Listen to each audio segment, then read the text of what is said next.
Is my friend secretly a vampire? So guys, I need to tell you about my buddy Jason. We've been friends for years, and everything was cool until a couple of months ago when some weird stuff started happening. At first, they seemed like just quirky habits I chose to ignore. But now, I can't shake the feeling that my friend might actually be a vampire. Just hear me out. It all started when Jason invited me over for a barbecue. Normal, right? Well, when I got there, he only served rare steaks, like barely cooked. I joked, wouldn't you rather have some well done? And without missing a beat, he said, nah, well done tastes like ashes. I laughed it off, but it was kind of weird, don't you think? Then there's this whole thing with his windows. I noticed all his curtains are always drawn, even during the day. I asked him if he was part vampire, and he just laughed and said sunlight gives him headaches. Sure, buddy, sure. Total red flag. Things took a darker turn when he invited me over one night. I got there, and he had the weirdest selection of drinks. Red wines with fancy names. He took one sip, and I swear his eyes sparkled in a way I've never seen before. Honestly, it was more like he was devouring the drink rather than sipping it.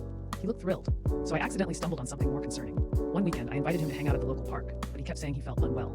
Then I caught him lurking around a bunch of trees, staring at this group of teenagers. You know, like vampires in movies do when they're eyeing their next victim. Creepy. When I asked him about it, he said, just admiring the youth. You know how it is. And again, I laughed it off, but deep down I was freaked out. Last week, I found an unusual collection in his basement. I decided to go grab a board game and stumbled upon what looked like ancient scrolls. I swear one was titled The Blood Moon Ritual.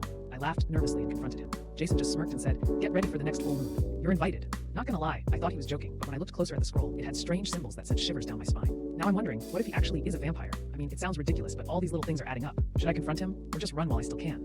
I can't tell if he's joking, or if I've unwittingly become friends with a monster. Anyone dealt with something like this before? What do you think? Am I overreacting, or should I be scared for my life?